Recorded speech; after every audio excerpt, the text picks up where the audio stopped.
Hello and welcome to our audience members joining us from across the globe. I'm Raymond Karam, the Chief Program and Development Officer here at AGSIW. I'm delighted to welcome you all to today's book talk centered on a new publication titled The UAE After the Arab Spring, Strategy for Survival, which looks at the transformation of the United Arab Emirates into an assertive regional power in the years following the Arab Spring. And I'm happy to introduce the book's author, Dr. Khalifa Suwaidi, who is a research fellow at the Anwar Gargash Diplomatic Academy, specializing in international relations. Prior to AGDA, Dr. Suwaidi was a researcher at the UAE's Supreme Council for National Security. He holds a PhD in government and international affairs and an MA international relations from Durham University. Moderating the discussion today is Hussein Ibish, senior resident scholar at AGSIW. And with that, Hussein, over to you. Oh, thank you so much, Raymond. Wow, this is a great pleasure. I'd like to welcome you, Khalifa. It's been we've known each other for a while. I've been reading your stuff remotely. And I want to tell you that your book is an enormous contribution to the field in many ways. And we'll get to talk about all the different things that it brings to the table. But I want to say up front, first of all, the most important thing about it is that it's a very serious, detailed work about the evolution of statecraft in the UAE, written by an Emirati. And that makes all the difference, because when people come from the outside, even other Arabs, but of course, especially Westerners, who have mainly been the people who have written books on these subjects, they bring with them, as you note in your introduction, and then throughout the book, you come back to it from time to time as appropriate, that people, naturally, scholars bring their own frameworks to the conversation. So, as you note in the introduction, Western concepts of legitimation almost always begin with a bottom-up model, okay, where essentially civil society and public opinion that exists a priori policy, supposedly, legitimates policy or not, and that policy is always then considered a matter of public opinion and a popularity contest, and is bottom-up. It must be bottom-up in order to succeed in its legitimation function. And what you point out is that that's not true in the Gulf states, and that the rentier model doesn't apply. We'll get to that in a minute. But I want to begin by talking to you about what it's like to write about the UAE as an Emirati, what the differences are. And maybe we can actually begin with an even earlier question, which is, how did this book come to be? Why did you decide to write this book? And then we'll move to the question of what you bring to the table that's so unique and so important. But let's begin with, what's the genesis of the book? First of all, Hussein, I'd like to thank you for the warm welcome. I'm very humbled to be here. First of all, I'd like to kick off, of course, off topic. I'd like to thank both of my sons, Rashid and Yas, who've been instrumental in terms of their support. They may have yet to come of age, but their effect on me has been remarkable. So with that, I'd like to, as promised, I promised them they're vacationing in Edinburgh, so I promised I would mention them. Their names again are Rashid and Yas. Wonderful. Okay. With that, the genesis of the book, 2014 was when the genesis, when the project sort of began in earnest. And at the time, I was doing my MA at Durham. It was my second master's, and I thought about Weber's idea of legitimacy and his sort of framework of legitimacy, which I think is quite, which I think retains a lot of purchase, even in the work of in politics as overall. I think, but as you noted earlier, Western-centric ideas of legitimacy needed to be sort of at least questioned and the angle you take when dealing with such loaded topics or topics that sort of in the context of the UAE, let's say, or in the context of the Gulf, it is a field dominated by scholars who are not from the region. So in a sense, they may have a grasp of the language, some of whom have a grasp of the language, some of whom speak excellent Arabic and are well immersed in their respective communities. However, there are a lot of cultural nuances that are not yet or are yet to be captured. And I think my book, in a sense, set out at the beginning to capture those cultural nuances and to kind of amplify those, to show that legitimacy is not sort of or let's say this is where the rentier state model comes in, is in that legitimacy cannot be secured by buying off a passive population. So in that sense, we kind of the literature kind of falls into the trap of perpetuating these modes of understanding that I think are antiquated and reflect a deeply Orientalist viewpoint of the other. And just to think that we're passive, as an Emirati, to think that I'm passive, and my sort of or popular consent rather is purchased, as opposed to kind of obtained through evolving means of legitimacy. And this is where the kind of the conceptual framework of the book, this is where it kind of sets out to draw a picture, at least conceptually, to say that legitimacy encompasses different elements. Of course, as far as the book is concerned, it's 4 key pillars pertaining to foreign policy, to top-down reform in the context of citizen building, and as well, which I think and theorize has a sort of carryover effect into or manifests itself rather in the state's foreign policy. So there is this sort of interplay between what it means to be Emirati, in the States or internally, and what the UAE does on a regional and global level. No, I think that's great, and I have to say, it's overdue to bring an Emirati voice into the conversation at this level of scholarship. At this level, I mean, you get a lot of opinion pieces, commentaries. There are certainly prominent Emirati thinkers like Abdul Khaliq Abdullah and Dissam Kibti who make their views known. But this book is a sustained effort to inquire into the nature of state legitimation from an Emirati perspective, which is really unique. And I want to congratulate you on that. I think it's great. Now, let's talk for a minute about the rentier model and the other models that are unsatisfactory, that you basically are trying to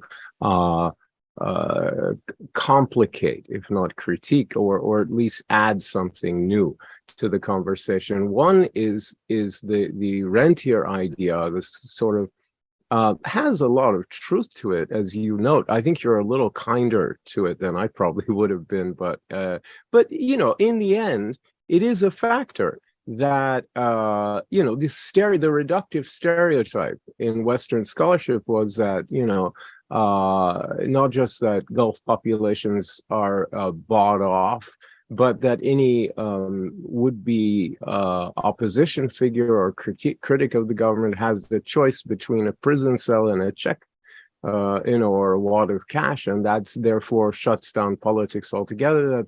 Was never true, and it's certainly not true today at all in any Gulf country whatsoever. I mean, that's just wrong.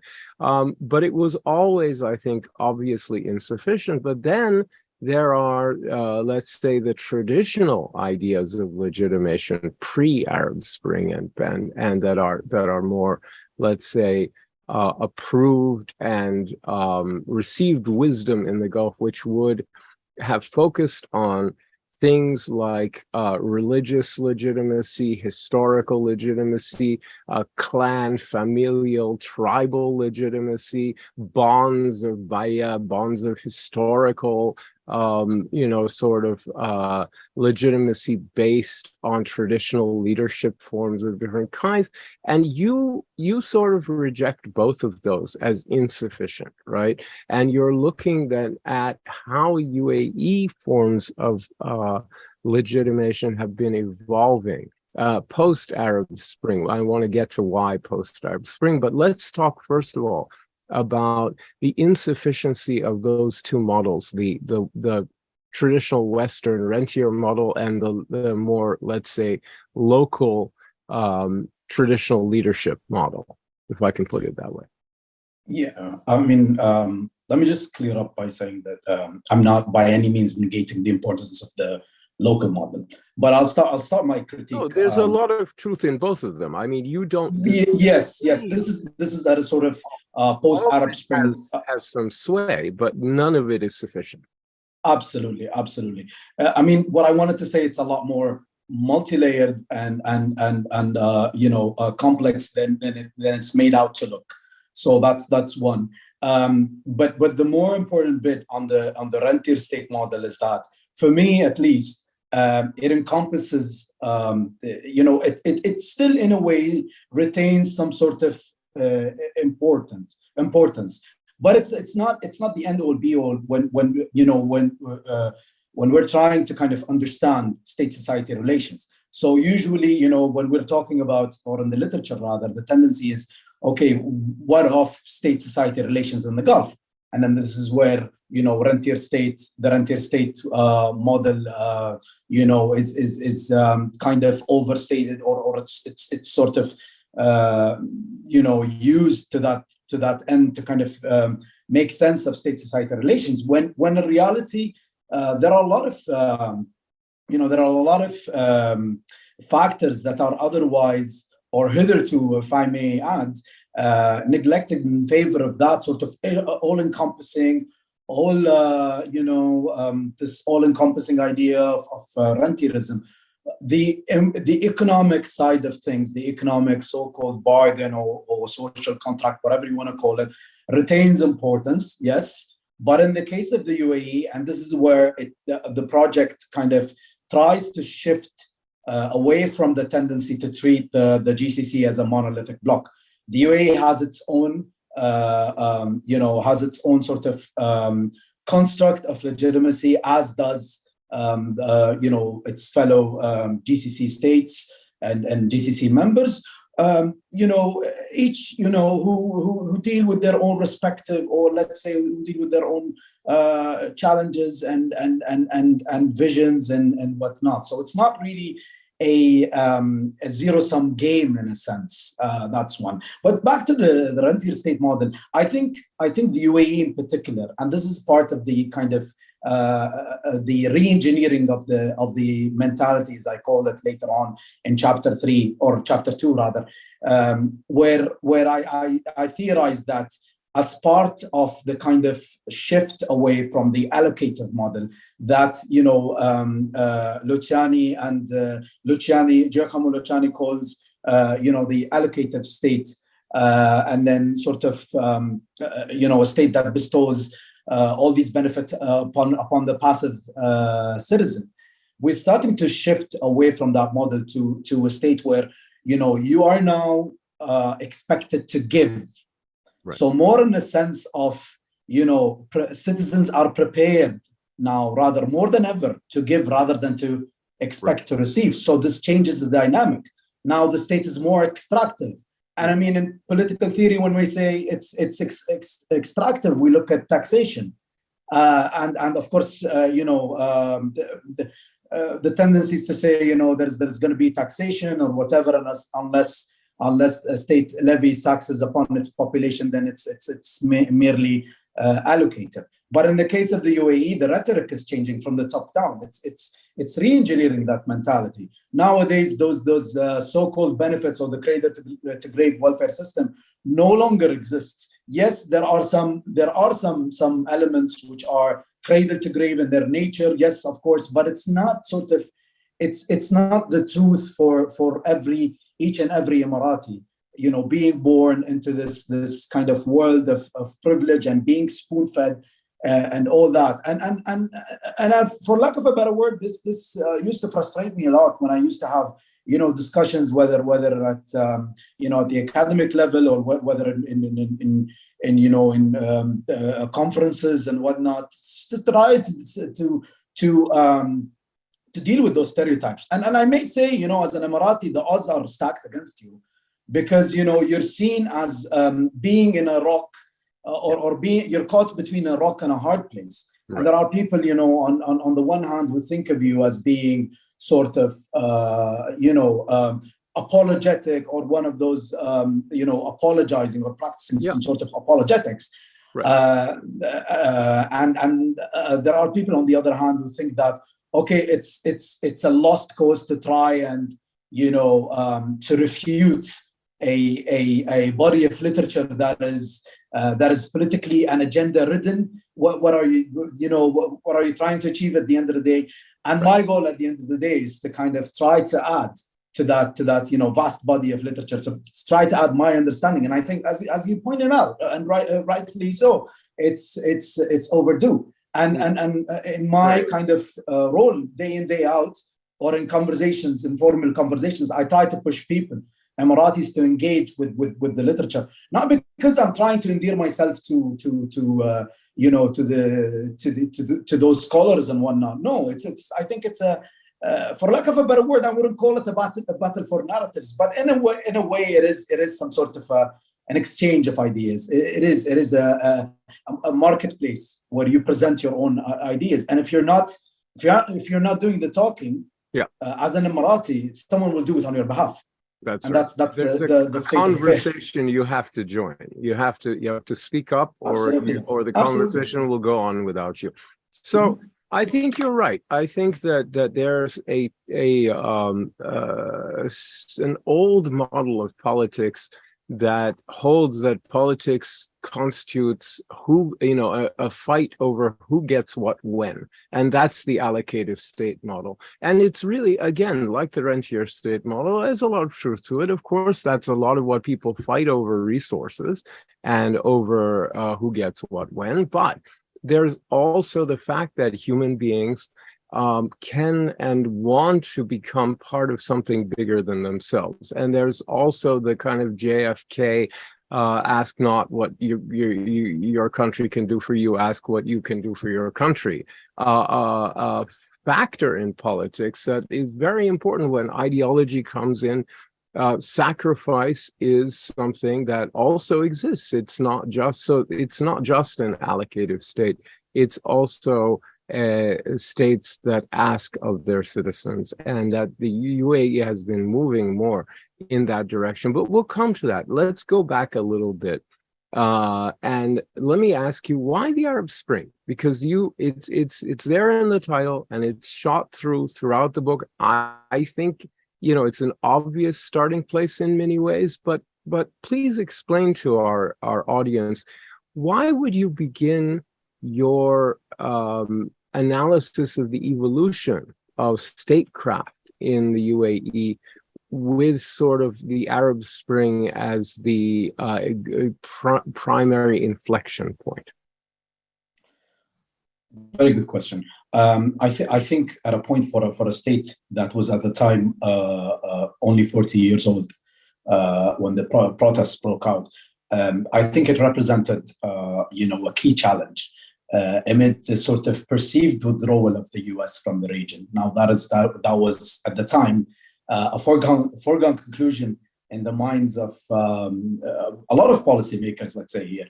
So the state had to kind of carve out a new survival formula. That is one. They, of course, there's always the perception of threat. And dare I say, the UAE, along with its GCC, counterparts, felt tremors of the revolutions or the protests that swept the entire region. So when Hosni Mubarak fell, the doubt began to kind of like there was a lot of basically a loss of faith in a traditional ally. There was a point in time where again, to use that phrase, they were caught between and I'm talking about the UAE specific. It was caught between a rock and a hard place, as in having to kind of carve out a new forward-looking strategy, which in a way rests upon this concept of hedging. Or a hedging strategy, as we IR scholars like to call it. So that's one. I think also what was really important at that particular time was when the Islamists became far more vocal and began to sort of ask questions of the state. And those didn't quite materialize. This is mainly, you're talking now here inside the UAE itself. Yes, inside the UAE, yes. And my theory is, the internal and the external are inseparably, linked. So I cannot sort of attribute a state's foreign policy to, or its evolution, or lack thereof, let's say, strictly to structural determinants. Yes, structural determinants and the state of the global arena plays a role, but then again, we look at the internal, which is what this book adds. It looks at the sort of these evolving concepts, or as I call them, the national role conceptions, which dictate how the UAE views itself.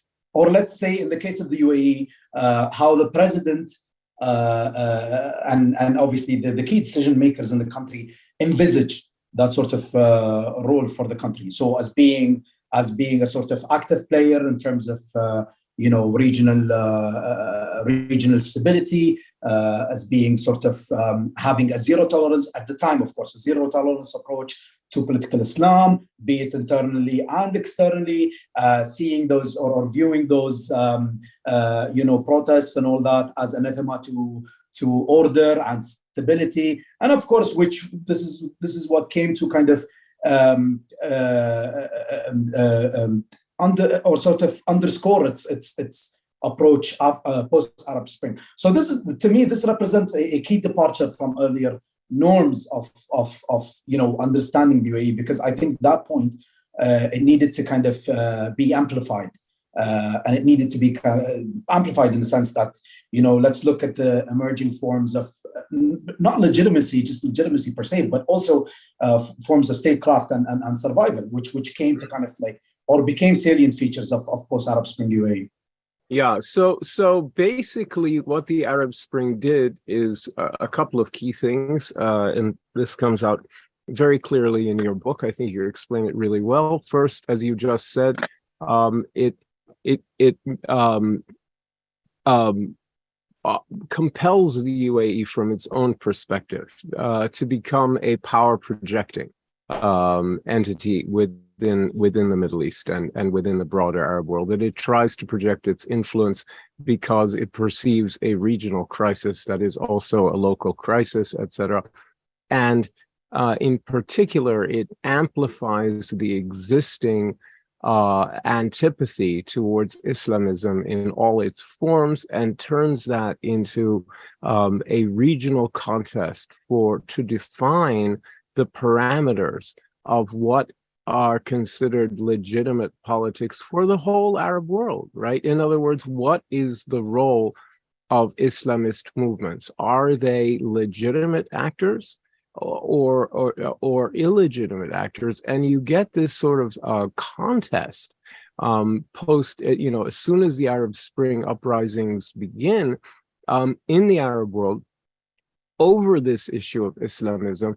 And the bookends are the UAE on one side and Qatar on the other, with the UAE basically taking what you call a zero tolerance model and holding that groups that mainly, avoid violence, at least strategically, like the Muslim Brotherhood, except for Hamas, as you point out, are seen by the UAE as the source of the problem, as the origin of all the ideas and impulses that lead people ultimately to become Al-Qaeda or Daesh or what have you. so that it is really the heart of the problem, not any part of the solution. And you get, on the other hand, Qatar, which argues that in effect argues that the Brotherhood is the corrective, is essentially arguing that if you don't give Islamists a role, a potential so-called legitimate role, a number of them will increasingly turn to weapons, and you'll get the Salafist jihadist movements overflowing.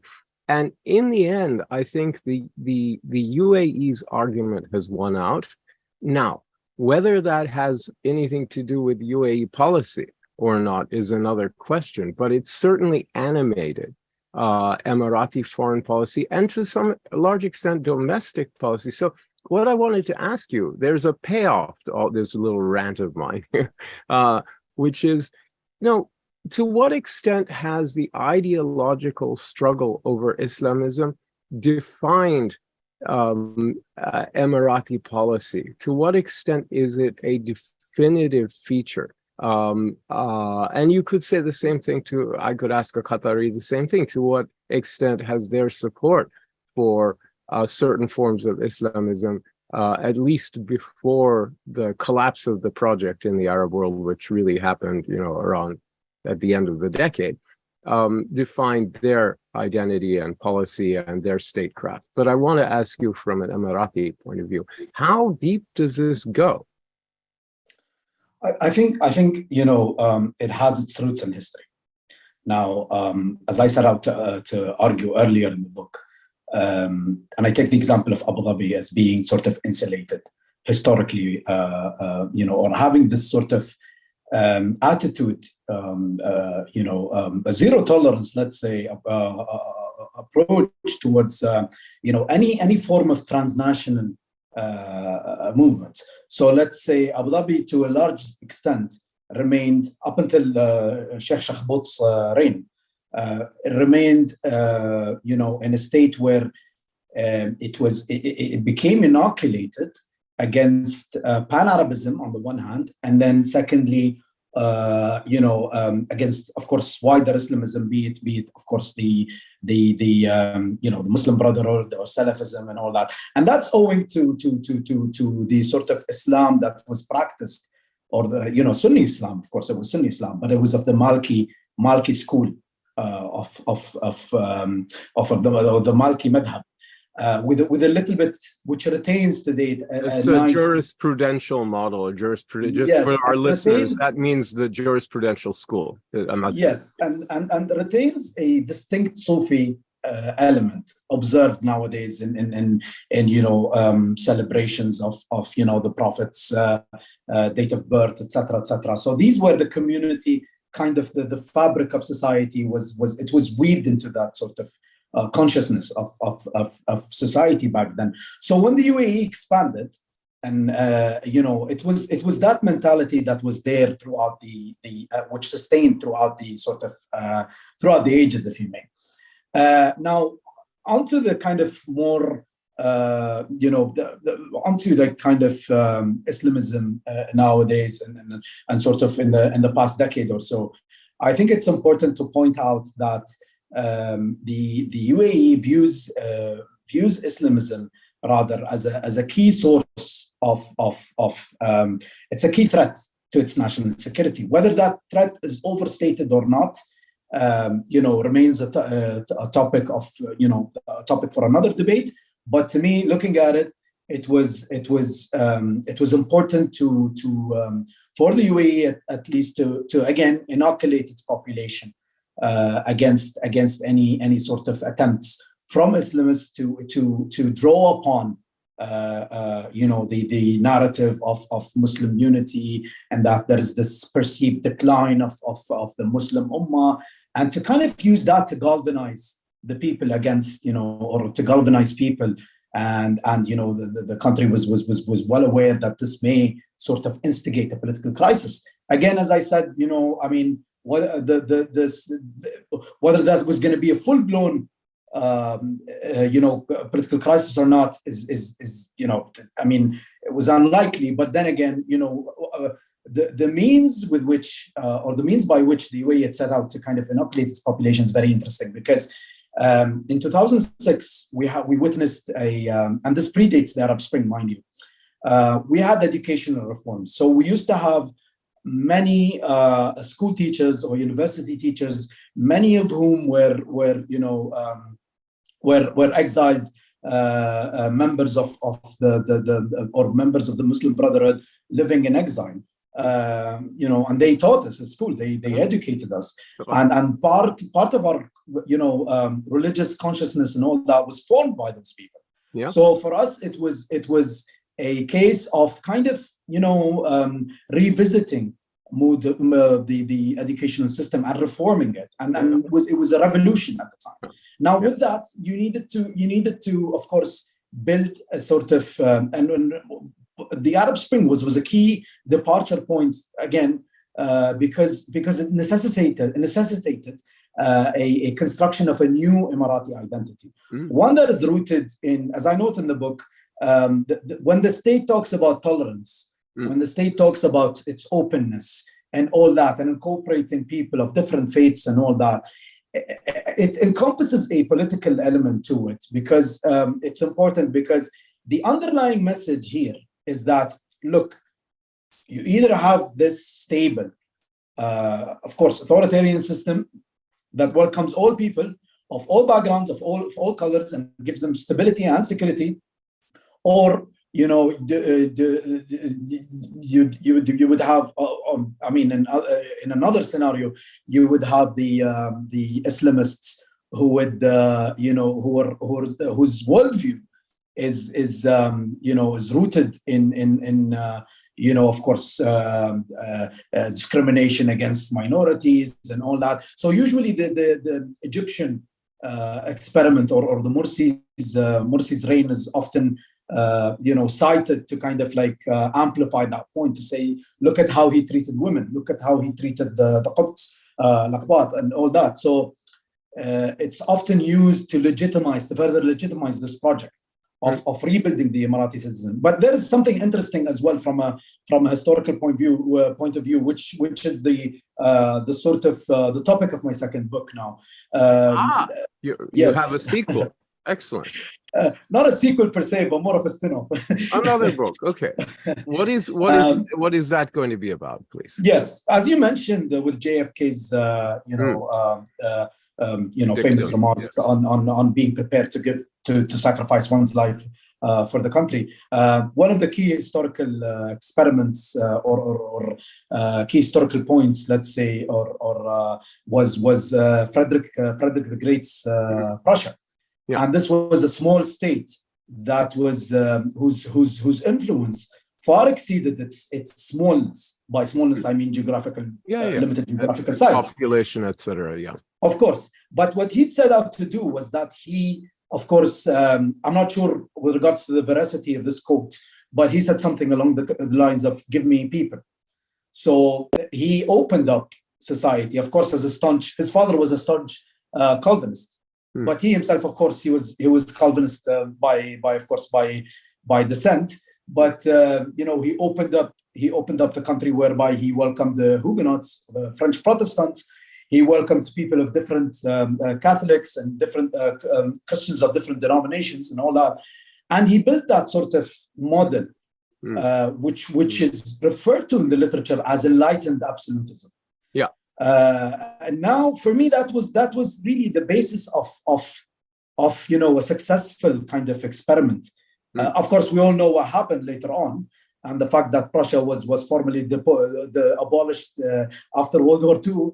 But you could argue it swallowed up the rest of Germany, and Germany was sort of Greater Prussia.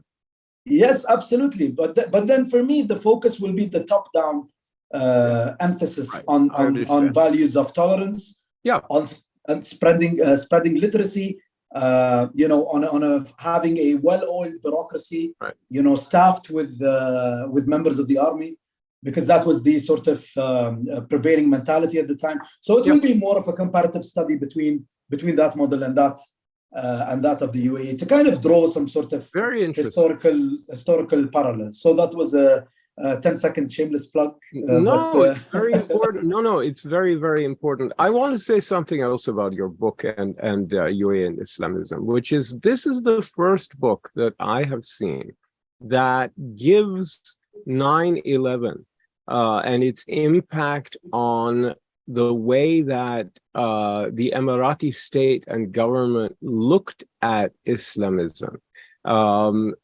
Its due weight.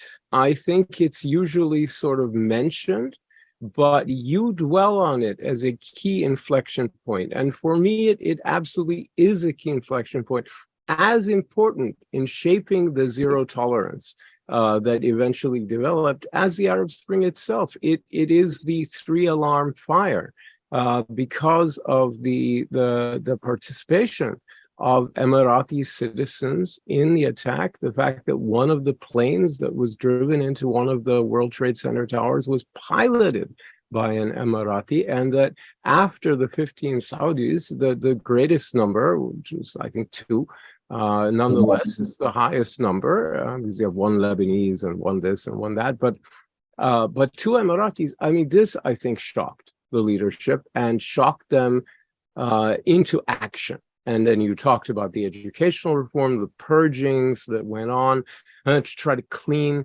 Islamist Brotherhood and other sort of Sahwa-style views out of the educational system and some other parts of key national institutions. And it sets up the natural response to the efforts of Islamist groups backed by Qatar and Turkey to try to... I have to credit, Hussein, I have to credit the excellent scholar. I don't know if she's here among us, but I have to credit the excellent scholar, Courtney Freer. She's amazing. She wrote extensively about Islamism, and she wrote a bit on that.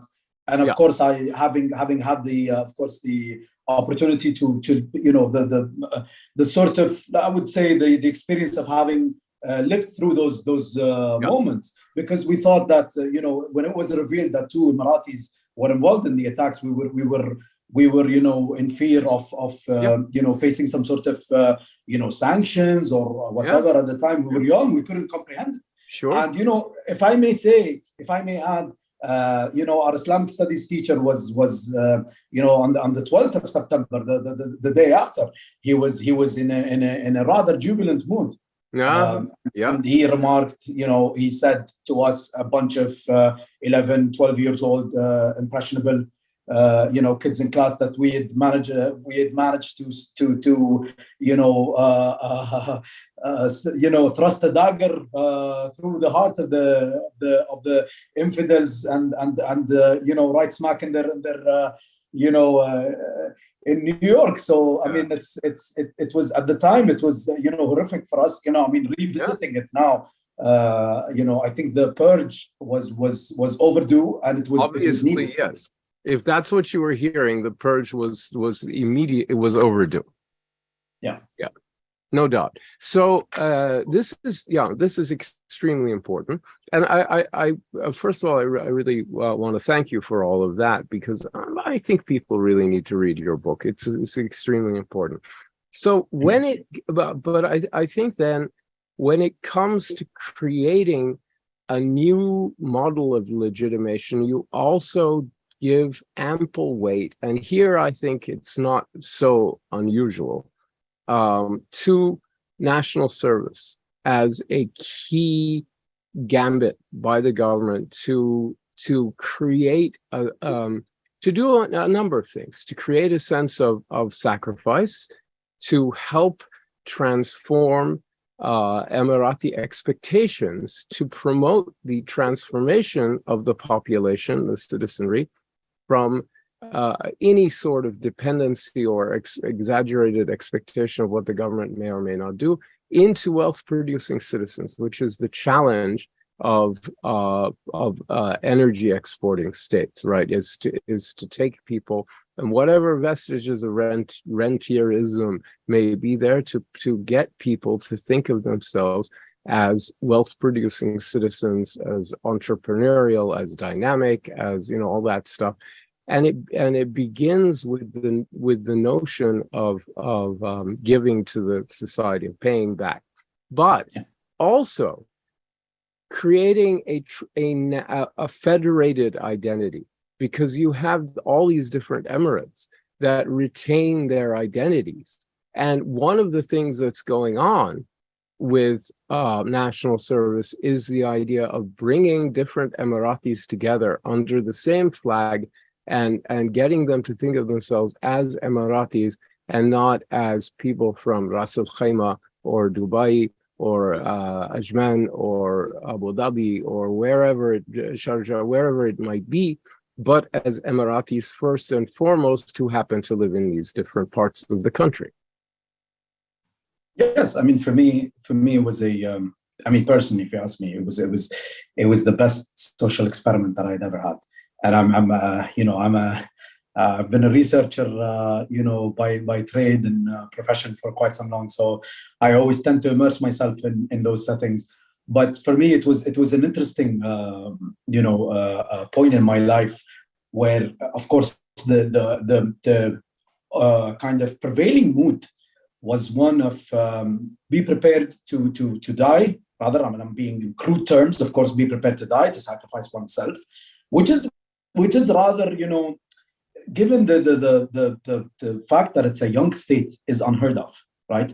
The fact that, as Kristen Dewan also mentioned in a piece of hers, our great colleague, yes, your great colleague, following the attack, or the moment in which 45 soldiers had fallen, there was a key moment in the as far as our national consciousness is concerned. So now with the construction of monuments, with the fact that the notion of sacrifice has now found its way into the kind of national discourse, is a key point. And one of the enforcers, is the idea of a national service.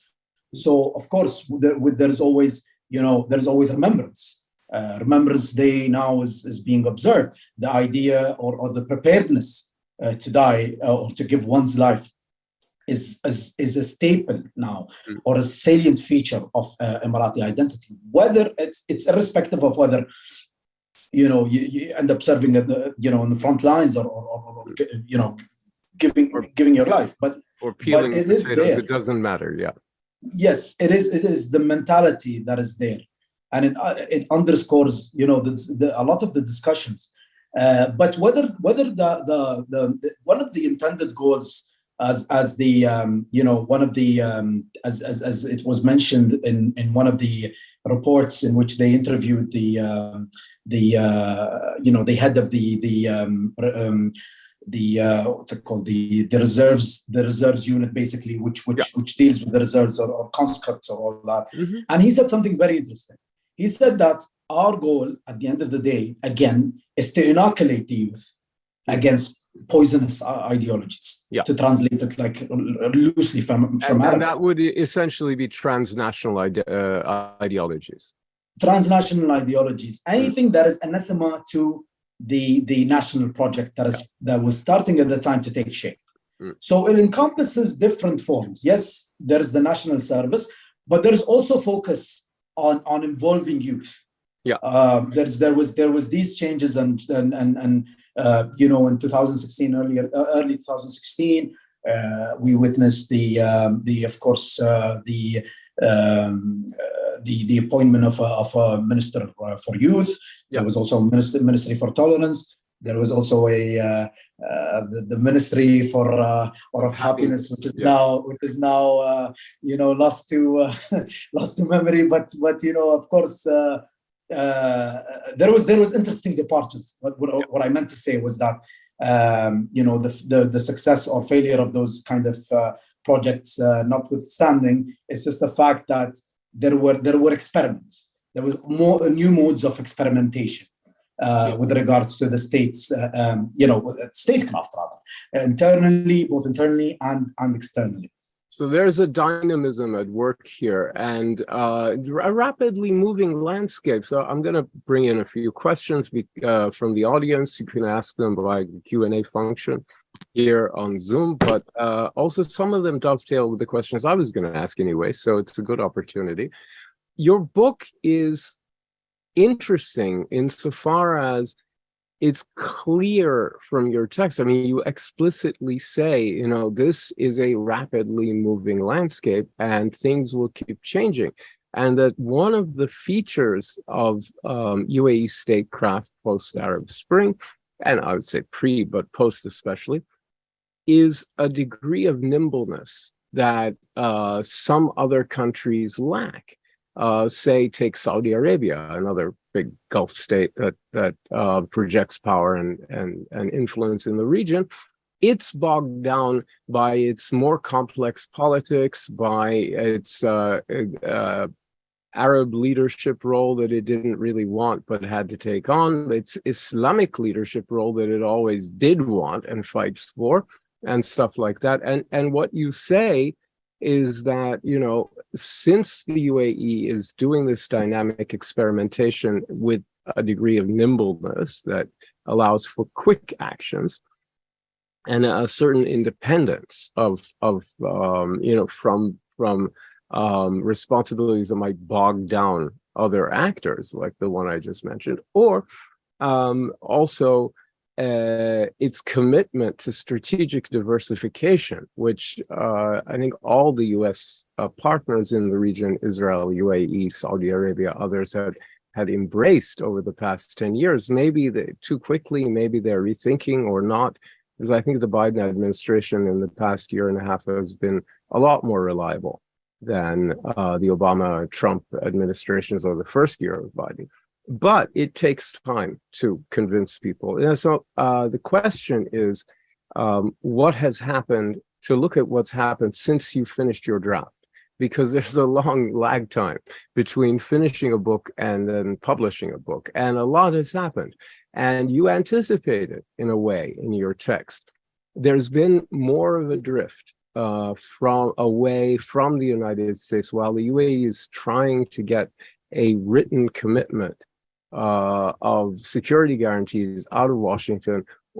There's also this sort of leveraging of the independence of the UAE in the, you know, so not just post-Arab Spring, but multipolar world environment, and a much greater sense of competition with Saudi Arabia. You know, a little bit of bickering between leaders behind the scenes, and a real sense that these two countries are in competition for resources, for international headquartering, for all kinds of contracts and things like that. So there's a lot more coolness at the moment between Riyadh and Abu Dhabi than there was, say, in the decade after the Arab Spring, where I think the UAE fought to keep those things, you know, behind the scenes. It's maybe in a way you could say a return to normal, because there's always been a healthy sense of competition between Saudi Arabia and UAE, but there was a time where people kind of forgot that. So I'm asking that also on behalf of one of our anonymous attendees. So please talk about those two developments. Yeah, I mean, as you noted, there's always a long time between, you know, finishing the draft and having it published in the form of a book. Now, one of the changes that occurred at the time was, you know, if you look a few days back when Erdogan was welcomed and, you know, he was presented with the country's highest honor, which is the Sheikh Zayed's medal, and nobody could have envisaged that like 2 years or 3 years prior. So, I mean, it reflects again the nimbleness of the state in terms of being able to kind of to shift perception or to kind of reach out, let's say, and you know, resolve differences, not to a point where those differences will cease to exist. We don't live in a utopia. There will never be a regional utopia. I think, as I noted recently, I think there will be a sort of rules-based order, or a kind of, let's say, for the Western, for the uninitiated, we'd call it, let's say, the Westphalian moment of the region. There will be respect for matters pertaining to sovereignty. There will be some form of cooperation, but there will be a kind of like mutual understanding as to what constitutes regional stability. Now, in terms of the competition between the UAE and Saudi Arabia, much has been made of the competition and the bickering and whatnot. To me personally, aside from the bickering that is became the subject of much discussion lately. Yeah, it spilled out into the public, didn't it? Yes, I think it's the level of competition is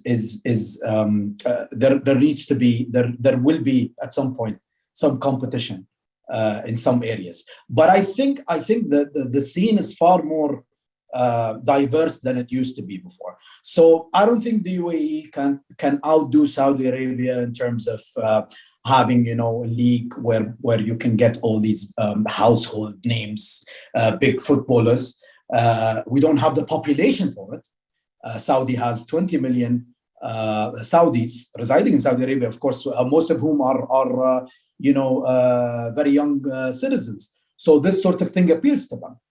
And Dubai, by the way, that 20 million, that's a guesstimate. It could be much higher, and it could be close. It could be much 30. Higher. We don't know. But this project of bringing in those footballers is an interesting one, because Qatar tried it in the past and it didn't materialize. It didn't succeed because, Qatar at the time, 2003, 2004, of course, the Qatari population at the time was much smaller. And of course, the stadiums were virtually dead. They were empty. But now in the case of Saudi Arabia, tens and thousands of people turn up to see Cristiano Ronaldo perform and Benzema and other players. So that's an interesting project. Saudi Arabia could very well excel in that regard. In the case of the UAE, Abu Dhabi and Dubai, for instance, can excel in different areas as well. So there will be divergence on certain forms of, or there will be some sort of clashes or healthy competition, but there will also be convergence on what constitutes, let's say, I think the leaders will come to a point where they'll say, okay, we'll turn the GCC into a global hub for sports, a global hub for finance, a global hub for tourism, a global hub for, as Qatar did successfully host the World Cup. So the GCC, by and large, is ready, and what's missing now, I think, and which would be an interesting addition, is a GCC-wide rail network, which would be a game changer. That's something that I'm very much looking forward to. Having that sort of infrastructure. So I guess I think competition will be there always. Yeah. I think sentiments, negative or positive or otherwise, will be there. I don't think it's a utopia, but it's interesting that it's starting now to kind of spill into the public without the sort of vehemence. There's no denial or lack of, there's no vehemence kind of denial and all that, which would otherwise be the case back in the day. Right. Two quick answers to two quick questions I will provide. One is, where in the UAE can you get this book? I'm sure you can order it online and download it. Yeah. And please don't complain about the price. But you can get it. But you can get it online. That's yes. for sure. And I must add that I receive very, I don't receive much in terms of I think no one ever got rich writing academic scholarly books. So the second thing is, or even paid. You do this; it's a labor of love. Absolutely. The second question was, who still repeats the rentier model? I'll just throw out a couple of names. Davidson, and anyone who writes after the Sheikhs and talks about the imminent downfall of all these systems in the Gulf is basically proceeding off of that model. There are many other examples, but there's a quick answer for you on that one. This is a news article that came out. I'm sorry, Hussein. There is a news article and a piece that came out a few months back by The Economist. And of course, they wrote about extensively. They wrote about social change in the Gulf are, I think, social change in the UAE, and they spoke at length about the cradle-to-grave welfare system and how, of course, citizens are passive and whatnot. Therefore, regurgitating all those. It's still very much out there. It dominates a lot of thinking, and as not much in academia anymore. Well, I mean, of course, it's beginning to change, but as far as public knowledge is concerned, it's still out there.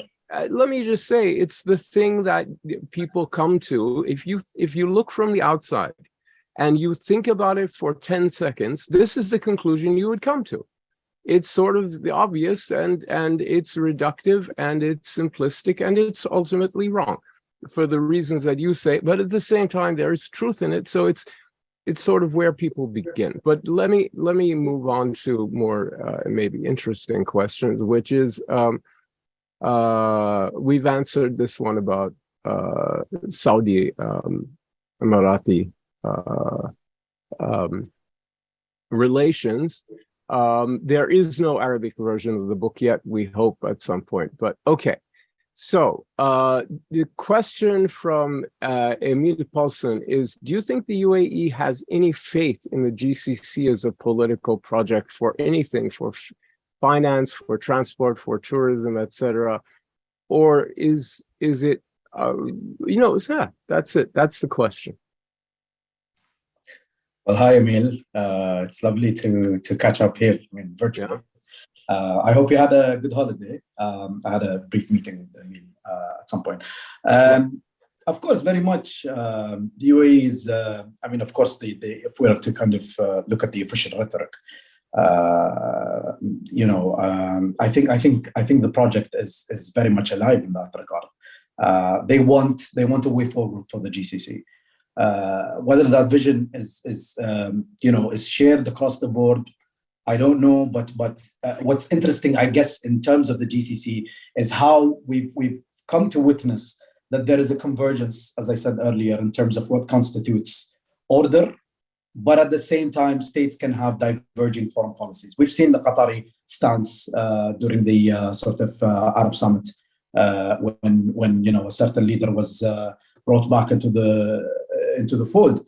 The Qataris were quite of course, vocal about their criticism about that, and they later on, withdrew, if I recall correctly, from the proceedings. I would say that's interesting. That now what needs to be done. I think I don't want to sound like I'm making any prescriptions from a policy standpoint. That's not my that's not something that I like. But then at some point we need to kind of find a unified vision and do like some sort of a division of labor amongst those different GCC members. For instance, Oman has been an excellent mediator consistently throughout this decade. Its foreign policy merits closer and closer, and much more in terms of examination and a closer examination in terms of what it's been doing. The UAE is evolved into something of its own right. Qatar, Saudi Arabia, Kuwait, etc. So we need to sort of, of course, move away from trying to think of them more as a monolith, and more so as kind of different states assuming different roles. I think that's the mentality that underlies the current drive. That's at least from the UAE's perspective. We're running low on time, but I'd like to get a few more questions in. If you can spend another few minutes with us, that would be great. Okay, so thank you. So we have a really interesting question about the national vision. Hamza Nasser wants to know, or Nasir, I guess, wants to know, to what extent has the government been able to communicate the national vision to expats and migrant laborers, or whoever happens to be residents, other non-Emirati residents in the UAE? And I would add another layer to this question, which is there is an effort on the part of the UAE to kind of promote its national vision as a model for the rest of the Arab world. And that's where I'm really skeptical, is that it can be exported anywhere. It's much more exportable in theory than, say, a Saudi vision, which hasn't even really been articulated, or a Qatari vision again. But there is this Emirati vision of how society should be structured that is much more developed. I'm just not sure it can be applied anywhere else, especially outside the Gulf. That's my skepticism. But so we have the double question. What about the rest of the Arab world? And what about non-Emiratis living in the UAE?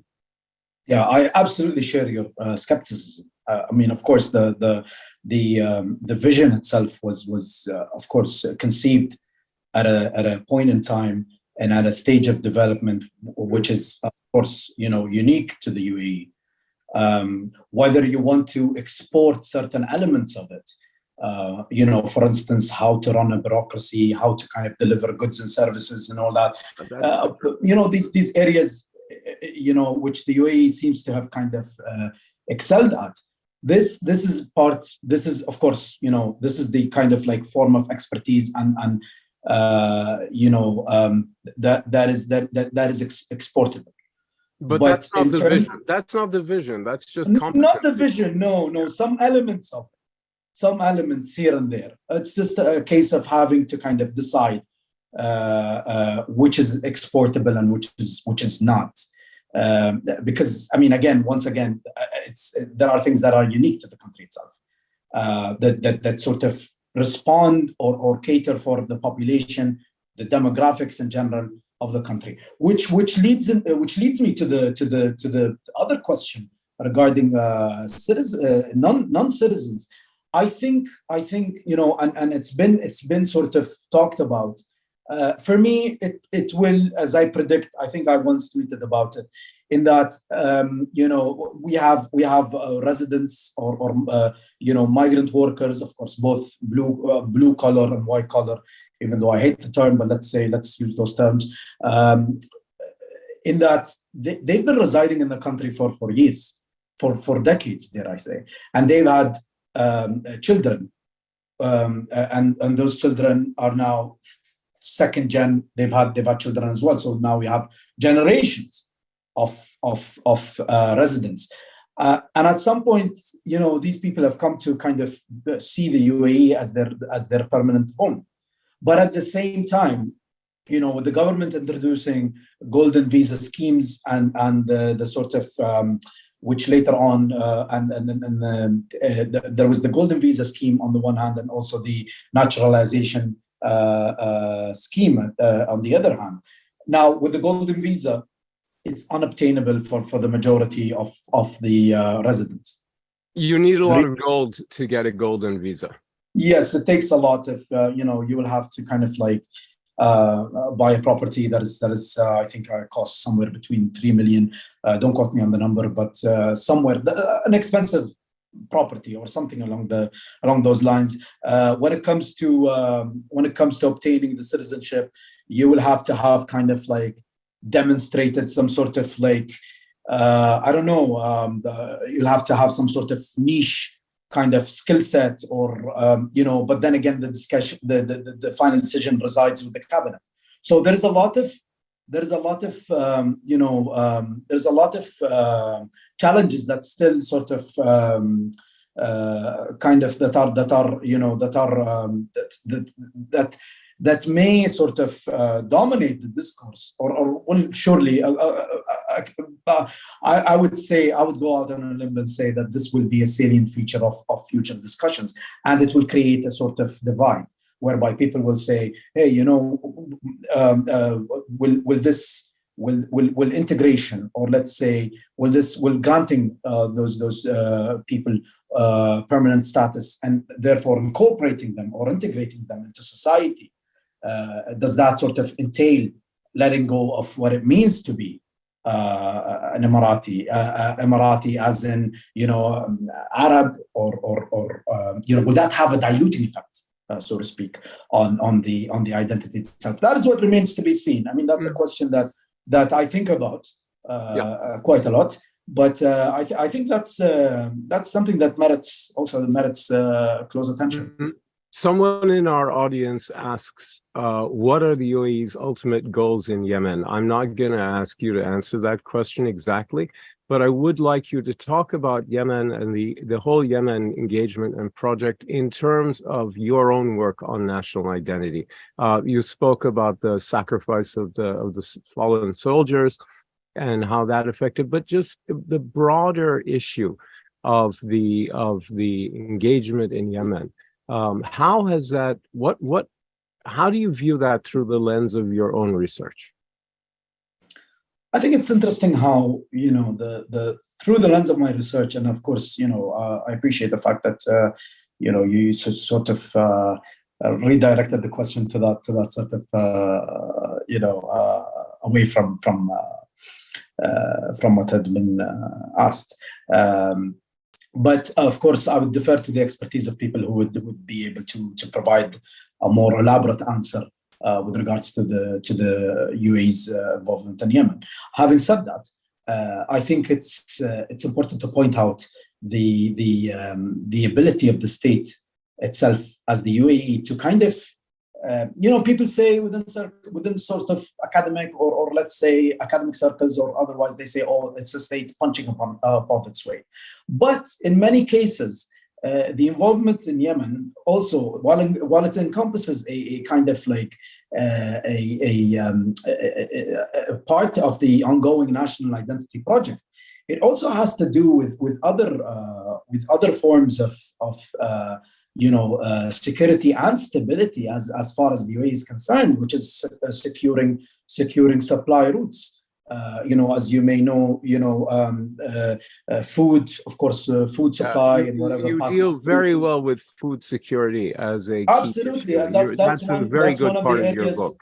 Yeah, and that's one of the areas that even when COVID-19 struck, Sheikh Mohammed bin Zayed famously said, food and medical supplies are non-negotiable. They'll be provided to everyone at all costs. So we'll do whatever it takes. We'll tap into our, if needs be, we'll tap into our strategic reserves in order to feed the people, because the UAE at the end of the day is a food insecure country.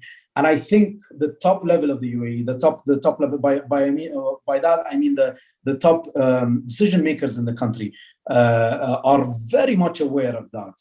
Food is abundant.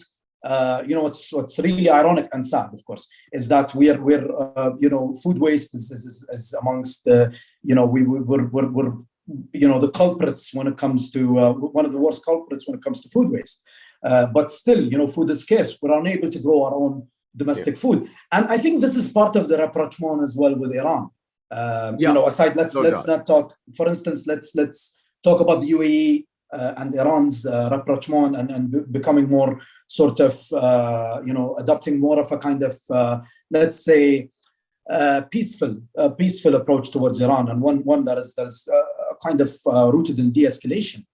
And it's not, for me, to sum up the discussion, of course, on de-escalation, is that it's not linear, and it's not a region-wide kind of phenomenon. It's instigated by individual states. Yes, there is the norm that is, okay, we can lazily look at it and say, oh, you know what, these autocrats or authoritarian leaders, they've wreaked havoc everywhere, and then now they've realized that it's that their respective campaigns had failed. So they've decided to just let's make peace with one another.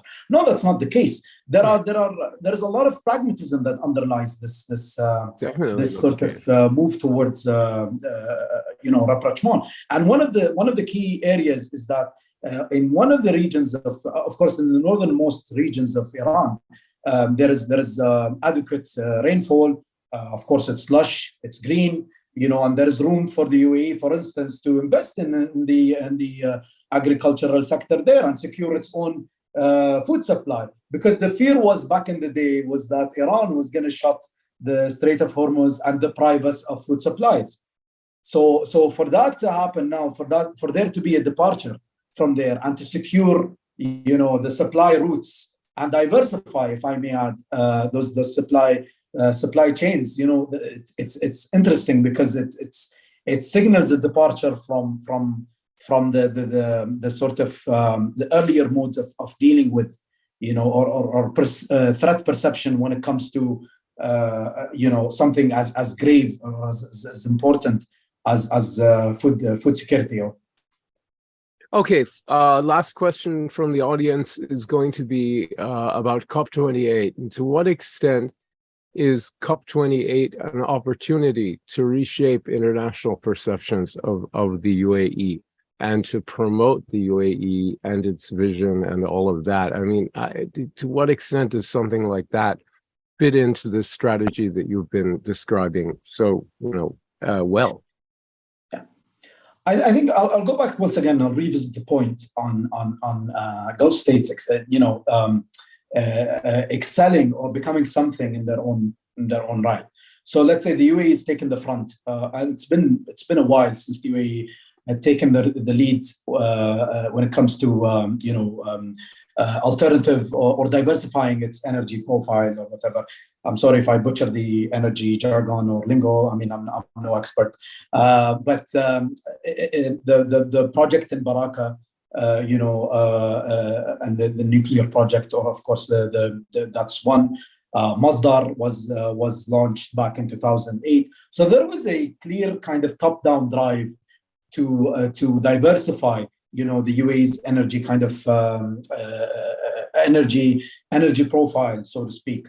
COP28 represents an opportunity for the UAE to galvanize the international community. But at the same time, the message from the UAE is that oil is here to stay for a while. Hydrocarbons are here to stay for a while. However, we can bring these several parties together to have a discussion on how to kind of decarbonize, or let's say lay a foundation for decarbonization. So the UAE wants to be remembered as having sort of brokered, or let's say or having sort of instigated that shift towards more a kind of, let's say, more of a political will on behalf of those states taking part in COP to do something about climate change. All right, excuse me. So yeah, no, go ahead. Yeah, no, finish your thought, please. Yes, and that's I mean, I think this is the area that merits that needs to be examined and understood, rather than just attributing it lazily once again to, it's just greenwashing, it's just sports washing, it's this whitewashing. Fine, I mean, to each his own. That's fine. I'm not sort of invalidating anyone's opinion. They're free and entitled to have their own opinions. But again, there are challenges with which the state deals day in, day out, and that's from a purely national security perspective. And that's, the UAE doesn't have a clear-cut document as does the US on its national security strategy. But in the minds of those who are the architects, or let's say the masterminds of the national security of the country's national security, I could tell you that the environmental file features prominently, because climate change poses a very, very grave threat to the country's very survival. It's a matter of habitability, right? I mean, if temperatures go up a few more degrees and cannot be managed, then you need a technological solution that's very comprehensive to render this region habitable. Otherwise, it won't be habitable. And so it's really a problem. But listen, I want to thank you very much. We went over by almost 15 minutes, which is a long time, and we could go on forever. But, I just really want to thank you for the generosity with your time with us. And I want to thank you for writing this book, because it is so, it was so needed to have an Emirati voice writing about Emirati statecraft. And I hope we get a similar one from each of the other GCC countries, because we should have. May I just conclude? Sorry, it's something that I wanted to say. I was going to ask you for your final thoughts. Yes. Sorry for that. I would like to urge every Emirati or Khaliji, let's say, because there's a dearth of Emirati-led scholarship, as I talk about in the book. Look, I decided to throw caution to the wind at the time, and I wrote to many publishers. Of course, many of whom didn't have the, didn't even bother to get back to me. But until Sophie Rudland of Bloomsbury got back to me. Thank you if you're, if you're here with us. But the main point is, have faith. Have faith in what you offer, and try to kind of present it out there. Take part in conferences, take part in discussions and all that. Sometimes you may be, there may be a lot of criticism leveled against you, or you may have, the gatekeepers, as I call them, in the community, and I'm referring here to people, within the sort of think tank community. They know themselves, but they act more so like gatekeepers, and it renders it difficult for Emiratis like myself, young Emiratis, to leave their mark. In the field. So people need to take the initiative. Take the initiative. I'm one of, I think, there are other people who will hopefully outdo me and publish and write more. And I want those people to have faith in themselves, because there's no shortage, I can tell you, Hussein, in terms of talent and the ideas and all that. There are people who are far more eloquent, far more articulate than I am, and they can present their ideas on a global level. So what's needed is that little bit of a push. Yeah, I don't know about that. I think you're doing great. So I really appreciate it. But I agree with you. I think there's a dearth of this. You provided a model and an example, and I hope people follow you. And one of the things we want to do at AGSIW is get Khaliji voices into American ears. And, we're here to help people publish their commentaries. We want to, have you on these kind of programs that we do. And so we are just thrilled. We are absolutely thrilled that you've written this book. And I want to thank you so much for joining us today. You're most welcome. Everybody should go out and buy this online or wherever else you are. And it's a great read. And if you read only one book about the UAE and UAE statecraft at the moment, as it's unfolding now, this is the one you need. So thank you so much. And I really appreciate it. And we'll see everybody again on our next AGSIW webinar. And thank you so much for this great book talk. Thank you. Thank you, Hussein. Thank you, Douglas. Thank you, everyone. And hope to see you very soon.